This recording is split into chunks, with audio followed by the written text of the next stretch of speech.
মির্জা সায়ান মুগ্ধ, লেখিকা জান্নাতুল ফেরদৌস মিথিলা। পর্ব সংখ্যা ৭। প্রাডার পেটে আশ্চর্য মাহি। মন জেগেছে অবাধ প্রশ্ন তার। ছলছল চোখে তাকিয়ে থাকা মেয়েদের পানে এক পলক নিস্তব্ধ দৃষ্টি ফেলে পরক্ষণে জানতে চাইল, মানে তাকেও কি মেরে ফেলেছে রাক্ষসটা? হুট করে ছেঁড়া পরিবর্তনটা নামলো মেয়েটেনের। তাকে অস্থির দেখাচ্ছে বেশ। এলোমেলো দৃষ্টিতে এদিক ওদিক তাকিয়ে নিজেকে সামলানোর ব্যাপক প্রয়াস চালাচ্ছে সে। মহিলা দেখল মধ্যবয়সী চিকচিক করতে থাকা লুকানো চোখ জোড়ায়।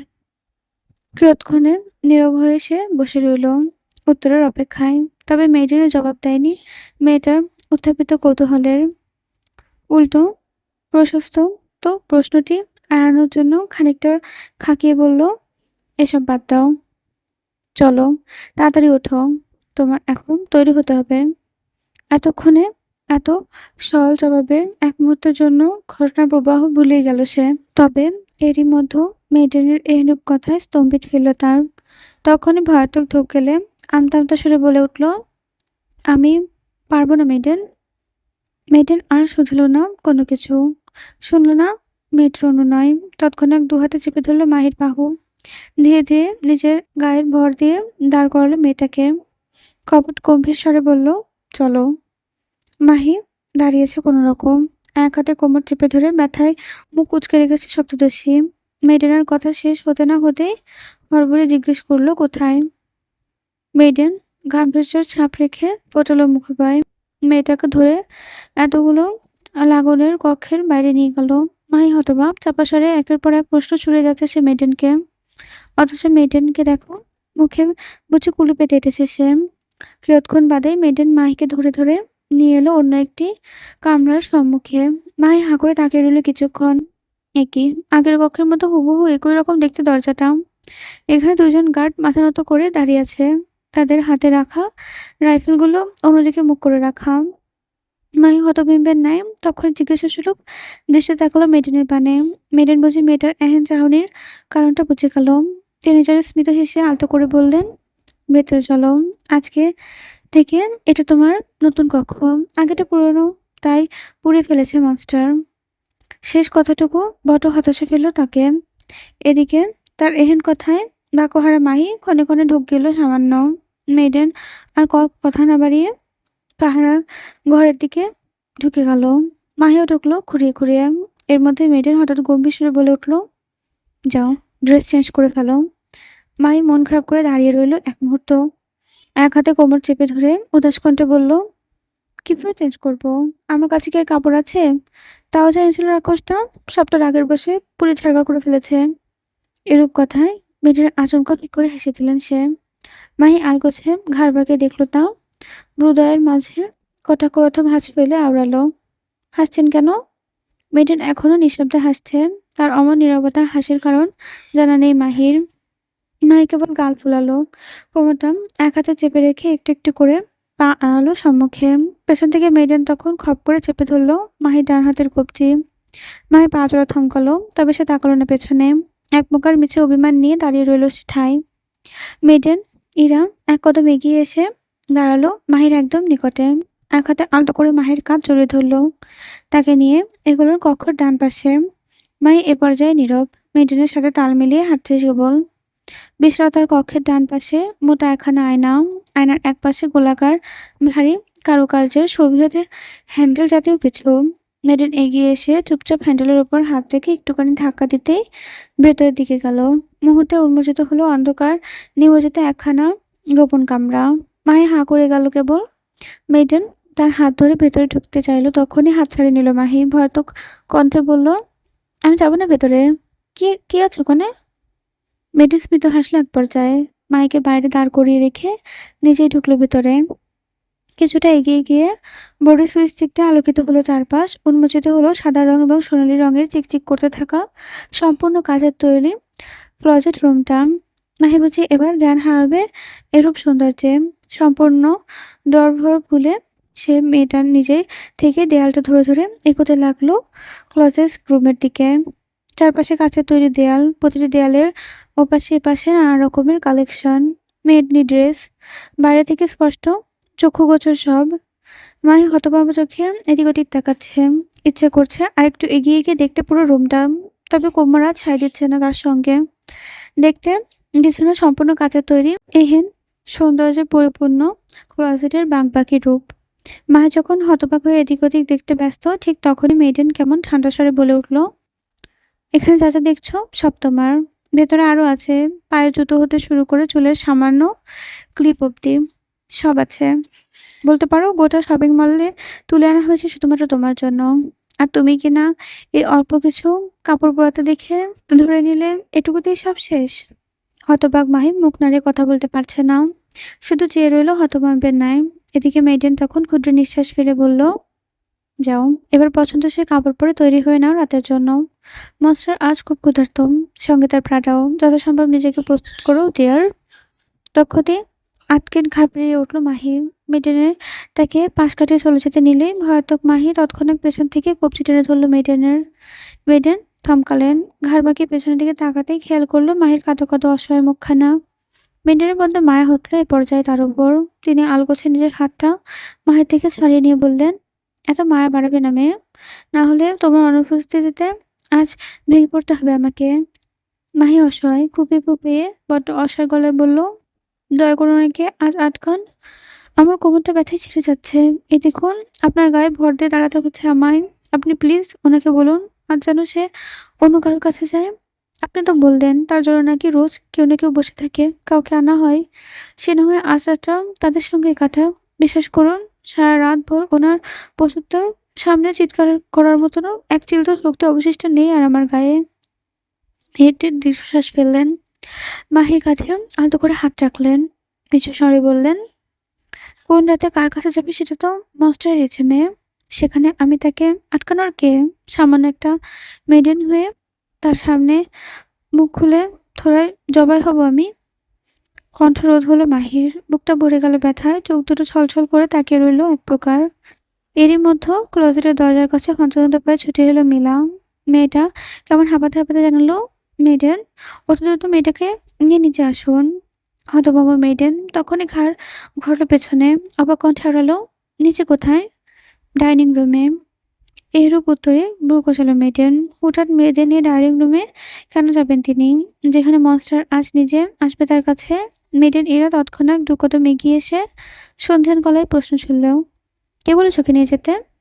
মিলা ঢোক গেল সামান্য, লম্বা লম্বা শ্বাস ফেলে জবাব দিল, মাস্টারের আদেশ। কথাটা বলে থমকালো মিলা। এক প্রকার জড়সড় ভাবে তাকালো সে মাহির দিকে, দৃষ্টি নিরপেক্ষ করলো তার পানে। পরক্ষণে সে দৃষ্টি সরিয়ে আনলো মেডেনের উপর। আরেক দফা ভয়ে জানালো, লিভিং রুমের বেসমেন্টের মূল দরজা খুলে দেওয়া হয়েছে মেডেন। মাংসাশী হাঙরগুলো মানুষের গন্ধ পেয়ে রীতিমতো লাফাচ্ছে। জানি না আজ আবার কাকে ওদের খাবার বানাবে। কথাটা কর্ণগভীরে পৌঁছানো মাত্রই ভয়ে আত্মা উড়ে যাওয়ার জোগাড় হলো মেডেনের। তিনি সঙ্গে সঙ্গে ভয়ার্থক চাহনিতে ঘোরালেন চারিপাশ। তার অমন চাহনিতে ভরকে গেল মাহি। অনবরত ভয়তে থাকলেন তিনি। এর মানে কি আজ আমি? বাকিটা বলতে সাহস কুলাচ্ছে না মেয়েটার। নিঃশ্বাস হচ্ছে ক্রমাগত ভারী, ক্ষুদ্র বদনখানি কাঁপছে তার, দুপাতে টলমল করছে। বেশিক্ষণ নিজ পা দাঁড়িয়ে থাকতে পারেন না শব্দদোষী। টলতে টলতে মেঝেতে পড়ে যেতে আগলে রাখে মেয়েটা ছুটে এসে চাপড়ে ধরল মাহিকে। মাহিও নিজেকে তার বুকের মাঝে একটু শিমুল তুলার ন্যায় গুটিয়ে নিল। জুড়ে আসা কণ্ঠে বলল, আমিও তবে আজ মরতে যাচ্ছি। গায়ে জড়ানো সাদা একখানা সিল্কের লং গাউন, মাথার চুলগুলো উস্কো খুস্কো হয়ে এদিক ওদিকে উঠছে। মুখমণ্ডলে নেই কোনো প্রসাধনের ছাপ, আছে কেবল একরাশ ভয় আর আতঙ্ক। কাপড় উল্টানোর ফরমালিটি মেনে কোনো রকম নতুন কাপড় পরে জড়িয়ে নামছে মাহি। এক হাতে কোমর চেপে আর এক হাতে মেডেনের গায়ে ভর দিয়ে বেরোচ্ছে লিভিং ওতে। এত বড় ৫ ওয়ালা প্যালেস, ৩ তলা থেকে নিচে নামতো। বাড়িতে রয়েছে ব্যক্তিগত এলিভেটর। কোমরের ভিতর চোট লাগায় এলিভেটরের থেকে নেমছে মাহি। পা গুনে গুনে কোনো মতে হাঁটছে মেডেনের সাথে। গোলাকার লিভিং রুমে পেরিয়ে ডাইনিং এ জোনে যেতে হয় বই কি। মাহি থরথর করে কাঁপছে, তার হাঁটুও কাঁপছে। বলেও চোখ তুলে নিচতলার লিভিং রুমে তাকাচ্ছে না মাহি। এসব ভয়ানক জিনিস কি আর চোখে দেখা যায়? মেডেনের হাঁটার মাঝে এক পলক ঘাড় বাঁকে তাকালো নিচে। কয়েকটা সিঁড়ি নামলো লিভিং রুমের গ্রাউন্ড ফ্লোরে। সুইমিং পুলের একাংশ আজ খুলে রাখা। হিংস্র মাছগুলো লাফাচ্ছে বেশ, বেরোতে যাচ্ছে বারংবার, তবে পারছে না সুইমিং পুলের ওপর থাকা এসএস-এর জালযুক্ত দেয়ালের জন্য। মাছগুলো অতিরিক্ত লাফানোর পানি ভেসে যাচ্ছে পুরো লিভিং রুমের গ্রাউন্ড জুড়ে। মেডেন তৎক্ষণাৎ নজর সরালো অন্যত্র। মাহিকে নিয়ে অবশেষে চলে গেল ডাইনিং স্পেসের দিকে। ৪০টি আসনের রাজকীয় ডাইনিং টেবিল, ভারী কারুকার্যের সোভিয়েত প্রতিটি চেয়ার, পুরো টেবিল জুড়ে দামি দামি কোয়ারিজ স্লিমিংস ছুড়ে আছে। বিশাল একখানা ক্রিস্টালের ঝাড়বাতি হলদেটে আলোয় চারপাশে সেজে উঠেছে এক নৈসর্গিক সৌন্দর্যে। মাহি এবার আর অবাক হয়নি।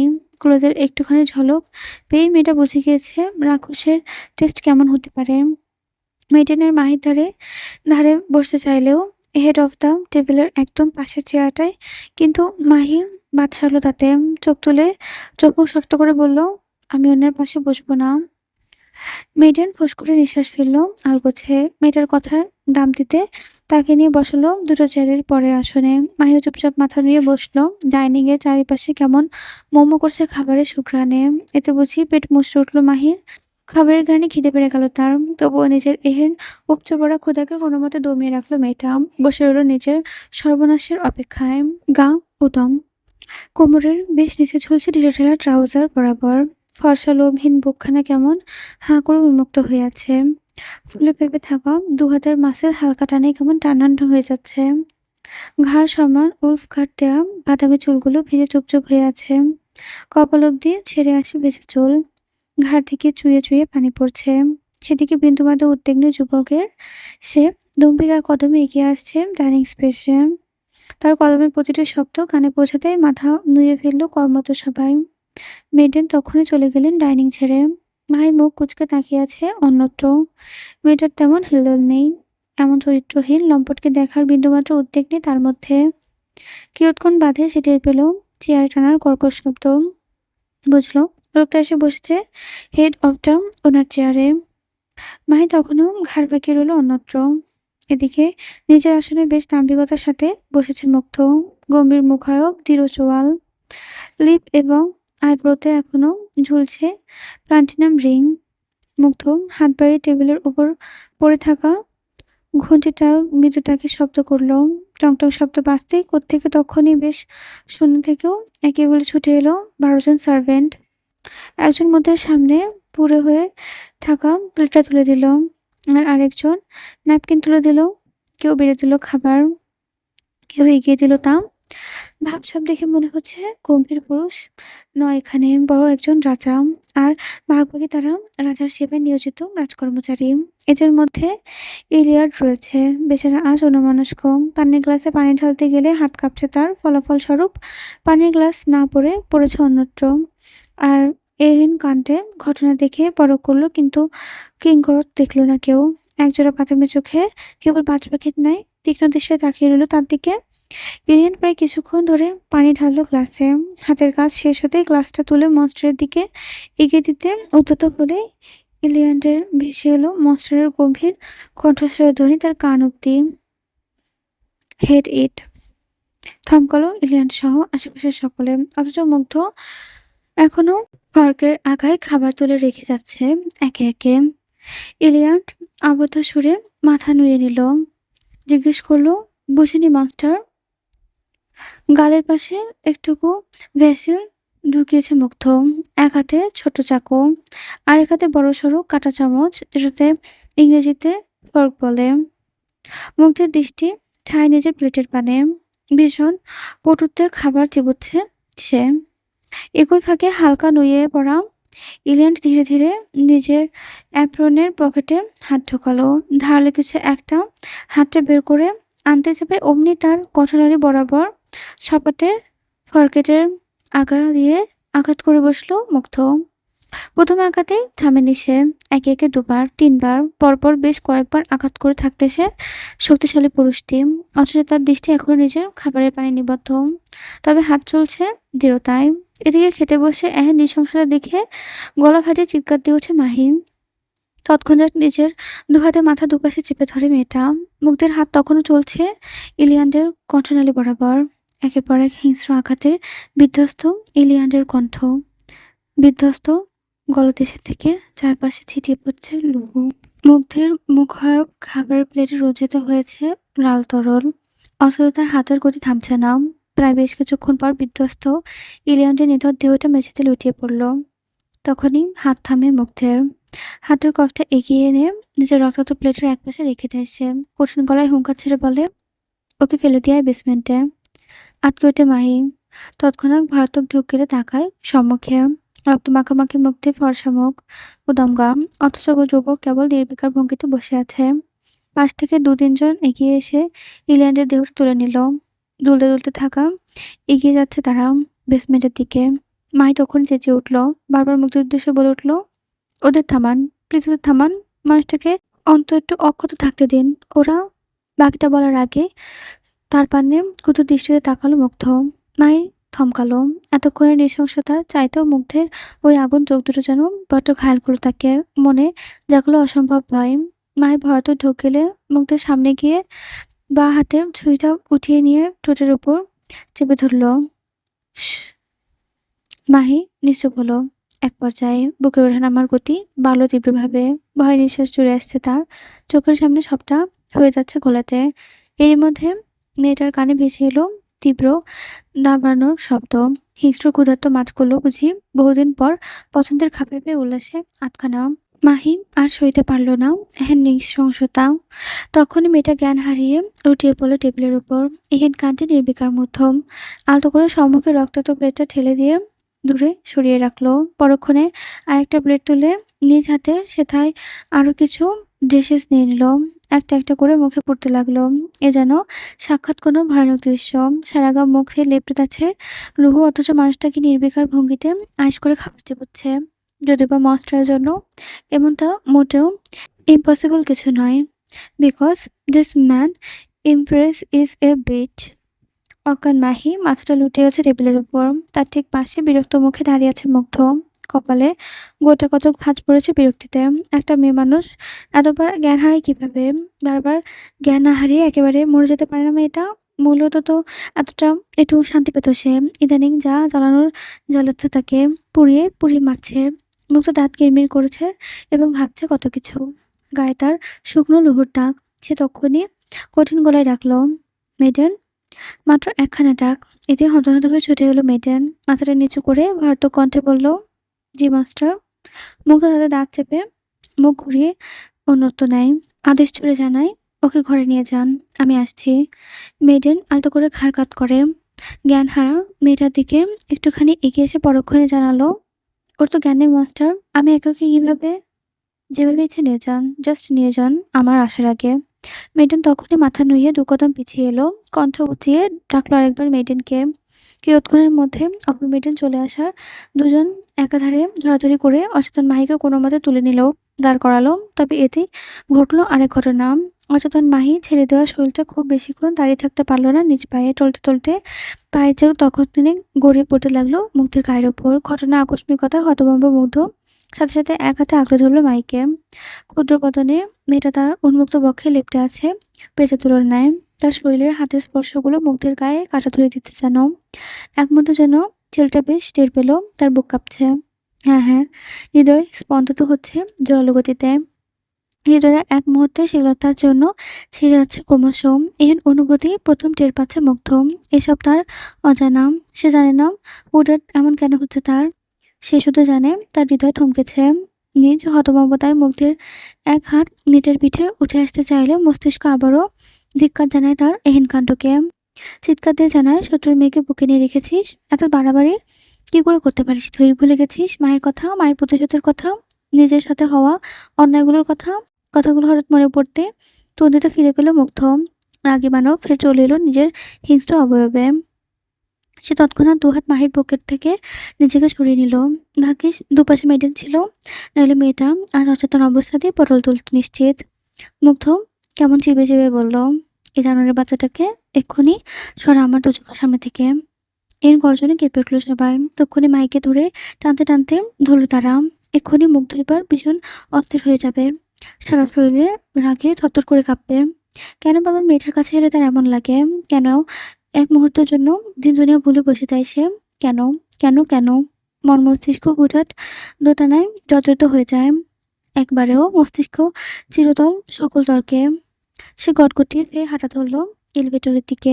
এলিভেটরে ঢুকে বোতাম চাপলো ফটাফট। অতঃপর ধীরে ধীরে বন্ধ হলো কাচের দরজাটা। টান উঠল এলিভেটরের চেইনে। Monster Parasite.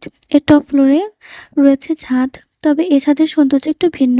বিশাল ছাদ জুড়ে তৈরি হয়েছে সুইমিং পুল, চারপাশে স্রেফ কাচের তৈরি দেয়াল, তাও আবার অর্ধেক। এলিভেটরের থেকে বেরিয়ে এসেই নীল নদের ন্যায় স্বচ্ছ পানিতে এক লাফে ঝাঁপিয়ে পড়ে মুগ্ধ। মাথা সহ পুরো শরীর পানিতে ডুবিয়ে সাঁতার কাটতে কাটতে চলে যায় ছাদের একদম কর্নারে। প্রায় সেকেন্ড 40-এর সময় লাগে তার ওপারে পৌঁছাতে।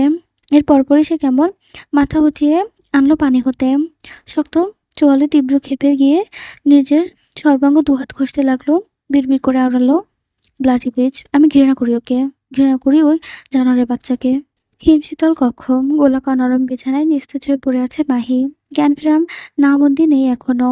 মেডেন ইরা চিন্তিত মুখে দাঁড়িয়ে আছে মাহির পায়ের কাছে। বারে বার উদ্বিগ্ন চোখে হালচাল দেখছে মেয়েটার। এরই মধ্যে কক্ষের দুবারের দ্বারা দাঁড়িয়ে থাকা গার্ড দুজন কেমন সশব্দে পা ফেললো মেঝেতে।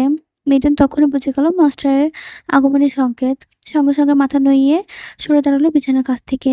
দুহাতে পেটের কাছে বেঁধে রেখে দাঁড়িয়ে আছে মধ্যবয়সী, দৃষ্টিনত করে তার। কিয়ৎক্ষণ বাদে সেই নুইয়ে রাখা দৃষ্টিতে তিনি কেবল দেখলেন দরজার দিকে। দাম্ভিক ও কদমে ভেতর ঢুকছে মাস্টার।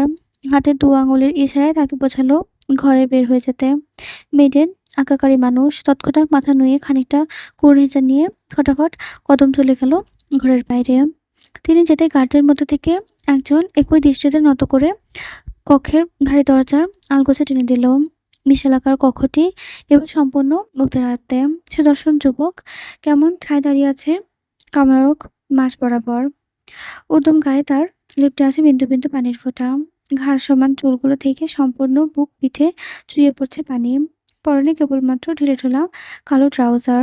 এক হাতে তার হুইস্কির বোতল, অন্য হাতে মধ্যমায় এবং তর্জনীর ভাঁজে জ্বলছে মোটা সিগারেট। যুবকের বাদামে চোখজোড়া ক্ষীণ দৃষ্টি আপাতত বিছানায় পড়ে থাকা মাহির নিবদ্ধ। কপালে তার গোটা কয়েক বিরক্তির ভাঁজ, দৃঢ় জলে ফুটে উঠছে শক্ত ভাব। সে নিজের দৃষ্টি ঠাঁই বজায় রেখে একটু একটু করে সিগারেট শেষ করে শেষ ভাগে টান বসায়। কক্ষের সম্মুখের দেয়ালে ঝুলন্ত লম্বা ঘড়িটায় ঘন্টার কাঁটা টং টং শব্দ তুলে বাজাচ্ছে, জানান দিচ্ছে মধ্যরাতের আগমনী বার্তা। মুগ্ধ শুনল, চোটের ফাঁকে গলিয়ে ধীরে ধীরে সিগারেটের কলুষিত ধোঁয়াগুলো বের করতে করতে পা বাড়ালো বিছানার কাছে। ঘুমন্ত নিষ্পাপ মাহি, দুনদুনিয়ার সকল মোহমায়া মেয়েটাকে মুখে বিরাজ করছে আজ।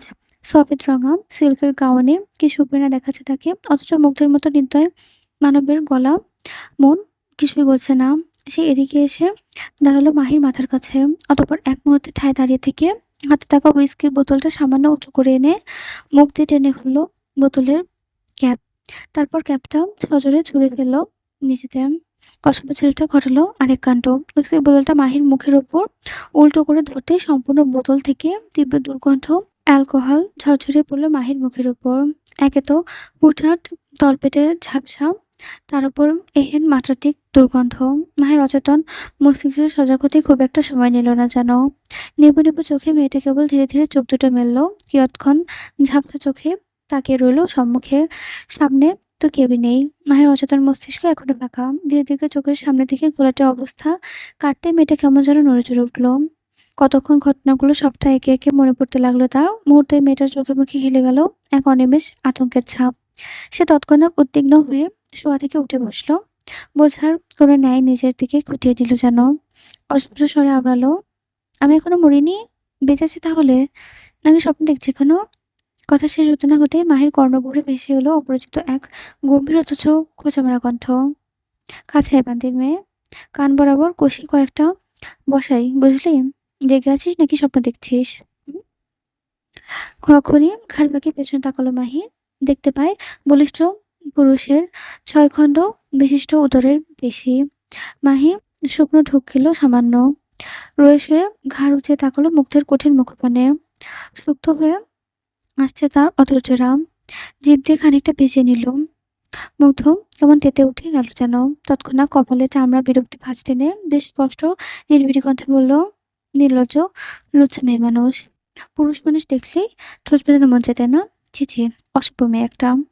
হতভম্ব মাহি। লোকটার ভয়ে ঠোঁট শুকিয়েছে তার, অথচ এহেন শুকনো কাঠখোট্টা গলায় তাকে কি বা একটা উপাধি দিয়ে দিল। একটুখানি জিভ ভিজিয়েছে কিনা লোকটা তাকে এভাবে শুনিয়ে দিল। মাহি মোটেও চুপচাপ বসে থাকতে পারছে না। তক্ষুনি তেলে বেগুনে জ্বলে উঠে বলল, আপনি আমার ঠোঁটের দিকে তাকালেন কেন? আমার ঠোঁট, আমি মন চাইলে তাই করব। কামড়াতে মন চাইলে কামড়াবো, ভেজাতে মন চাইলে ভেজাবো। আপনি তাকাবেন কেন? দোষ তো আপনার, আপনার চরিত্রের। এই একখানা পুচকে মেয়ের মুখে চরিত্র নিয়ে কথা শুনে কি আর তেজ দেখাচ্ছে মুগ্ধ? দাঁত কিরমির করতে লাগলো সে তখনই। হাত থেকে মেঝেতে ছুঁড়ে ফেলতে হুইস্কির বোতলটি দিল। মুহূর্তে এক বিকট শব্দে কাঁচের বোতলটা চূর্ণ-বিচূর্ণ হয়ে গেল। পুরো মেঝেতে ছড়িয়ে পড়ল। মাহি হতবিহ্বল। কিছু বুঝে ওঠার আগেই এক দানবীয় হাতের থাপড়ে এসে পড়ল তার চুলের গোছায়। মায় কুঁকিয়ে ওঠে চুলের তীব্র যন্ত্রণায়। ঠোঁট গলিয়ে আর্তনাদ ভেসে উঠল তার। চোখ দুটো নিমিষেই হলো ঝলঝলে। মুখ কুঁচকে ব্যথাতুর হজমতায় পাড়ি দিল সে। শোনা গেল মুগ্ধের বাজখাই কণ্ঠ, ইউ ব্লাডি বিচ, কোন সাহসে তুই আমার চরিত্র নিয়ে কথা বলিস? হ্যাঁ, উত্তর দে জানোয়ারের বাচ্চা।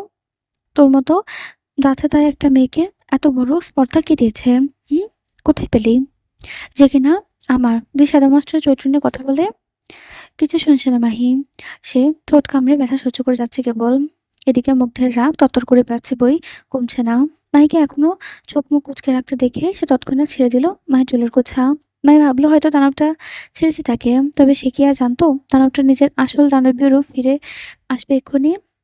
মুগ্ধ কেবল নির্দয়ভাবে মাহির ডান হাতের কবজি টেনে হাতের তালুতে উন্মুক্ত করলো। অতঃপর চোখের পলকে সে হাতের জ্বলন্ত সিগারেটটি চেপে ধরল নির্দয় মানবীর মতো। মাহি চেতাচ্ছে, বুক ভাঙা আর্তনাদে ছটফট করে যাচ্ছে কেবল। হাতটা মোছামুছি করতে থাকলো সে, তবে লাভের লাভ কিছুই হচ্ছে না। উল্টো হাতটা মুচকে যাচ্ছে তার। এদিকে মুগ্ধের বাদামি চোখজোড়া জ্বলছে। রাগে হিতাহিত জ্ঞানশূন্য মাধব ফের শক্ত হাতে চেপে ধরে মাহিকে। এবার বোধহয় গলার স্বর হারবে মাহি, নয়তো কণ্ঠ ফেটে যাবে। বেচারি হাঁপাচ্ছে। কণ্ঠ অতিরিক্ত চাপ প্রয়োগে তার শ্বাসরুদ্ধ হয়ে যাচ্ছে ক্রমশ। এদিকে মুগ্ধ নামক ভয়ানক যুবক পেশিবহুল হাতখানা দৃঢ়ভাবে চেপে ধরেছে। মাহি নিভে যাওয়া চোখ পানে তাকিয়ে সে হিংস্র কণ্ঠে বলে, সবাই তোর বাপের মতো রে জানোয়ারের বাচ্চা। নেক্সট টাইম কথাবার্তা বলার আগে বুঝে শুনে বলবি, কেননা আমি আবার অবৈধ পুরুষ। নিজের জিহ্বার হাতের ওপর বিন্দুমাত্র ভরসা নেই আমার। দেখা যাবে কোনো একদিন তোর জিহ্বার লাগাম ছুটে গেলে আমার হাতের লাগাম ছুটে যাবে।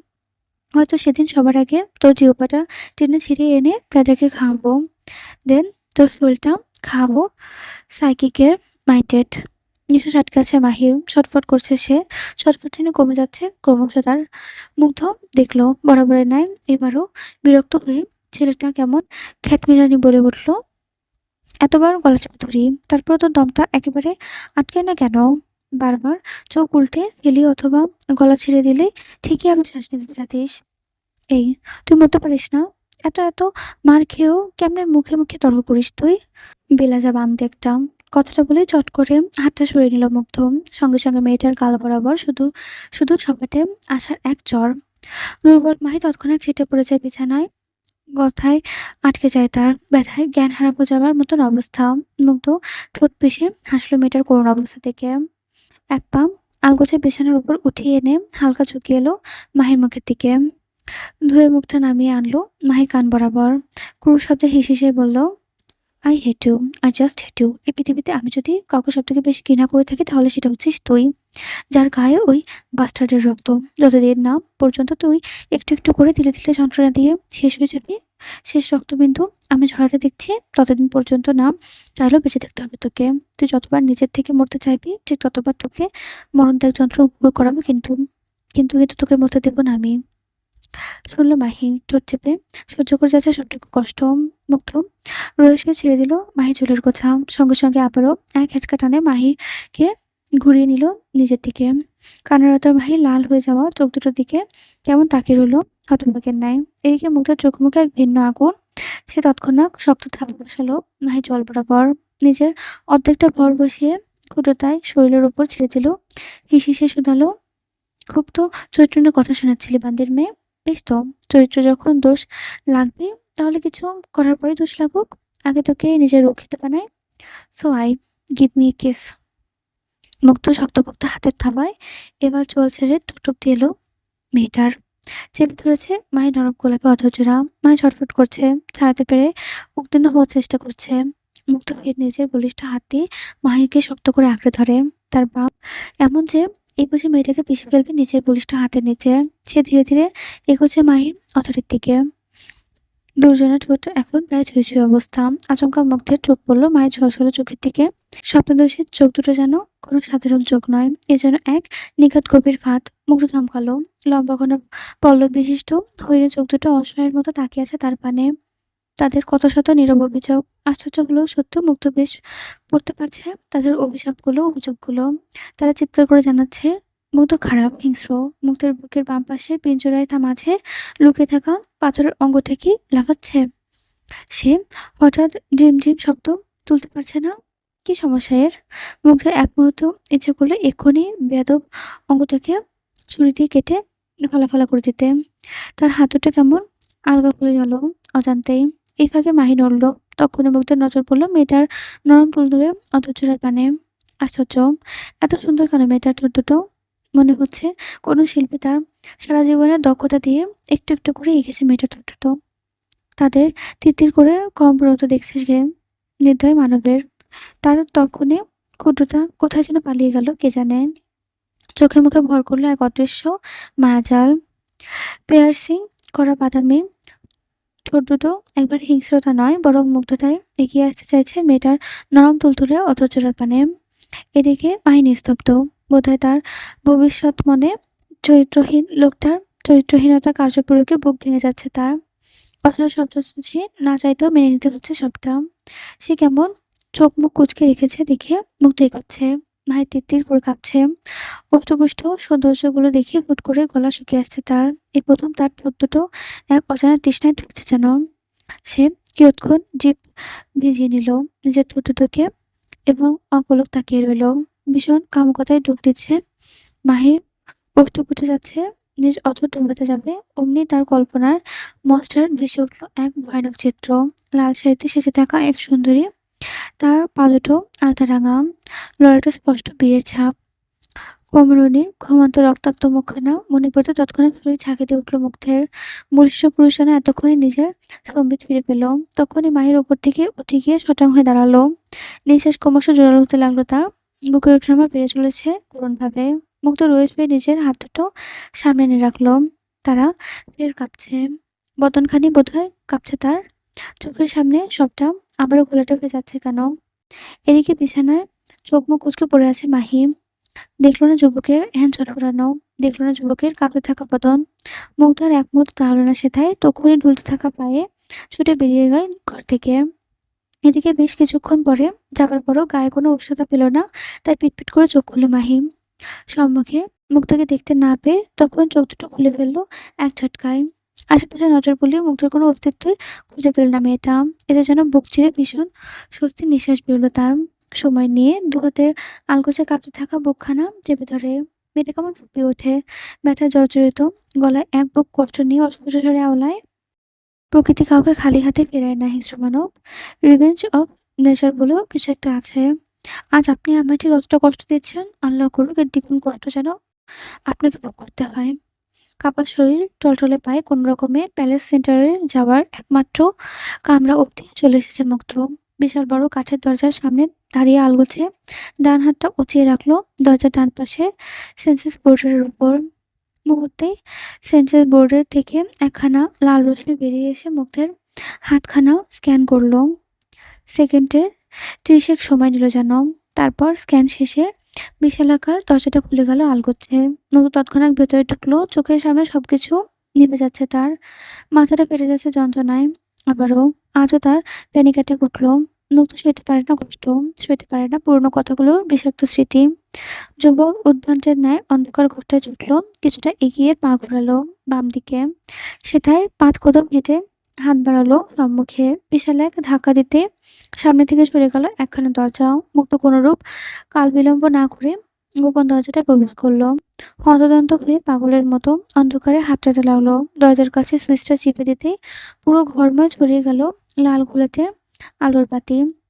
দেখা গেল গোপন এক কামরার চারপাশে কাচের দেয়ালে সংরক্ষিত বিশেষ কিছু বিদেশি নামি দামি ড্রাগ। মুগ্ধ ঝাপসা চোখের সামনে এগোলো। কাঁচের বাক্সে সংগ্রহিত উচ্চমাত্রার ড্রাগসের দিকে লোলুপ দৃষ্টিতে এক মুহূর্তের জন্য তাকিয়ে পরক্ষণে বাঁ হাতের কনিষ্ঠ মুষ্টিবদ্ধ ঘষে বসালো কাঁচের দেয়ালটায়। গায়ে তৎক্ষণাৎ ঝনঝনে ভেঙে গেল দেয়ালটা। সেই সাথে কাঁচের টুকরোগুলোর অংশগুলো বিঁধে গেছে তার হাতে। এতে অবশ্য বিন্দুমাত্র উদ্বেগ নেই যুবকের। সে কেমন উদ্ভ্রান্তের ন্যায় কাঁচের বাক্স থেকে ড্রাগসগুলো তুলে এনে সিরিঞ্জে ভর্তি করতে লাগলো। অতঃপর আর দেরি না করে সেইটি নিজের মোটা শরীরে প্রয়োগ করে দিল। সবটুকু ড্রাগ সাথে সাথে পুরো শরীর ঝাঁকি দিয়ে উঠল। বদনখানি অসহ্য ব্যথায় কাঁপতে লাগলো। কেমন হাঁটু ভেঙে আসতে লাগলো মেঝেতে। চোখ দুটো বুজে আসতে লাগলো তার। মাথাপট্টু যন্ত্রণাগুলো ধীরে ধীরে নিভে যাচ্ছে যেন। যুবকের মুখ থেকে অট্টস্বরে বেরিয়ে এলো, মা, ডাকবো? অতঃপর অতঃপর বলিষ্ঠ যুবক তার টান টান দেহ নিয়ে তখনই লুটিয়ে পড়ল মেঝেতে। দুহাত দুদিকে ছড়িয়ে রাখলো পরম আয়েসে। আপন মনে বিড়বিড় করলো, ও আমার কেউ না মা, ও আমার শত্রু।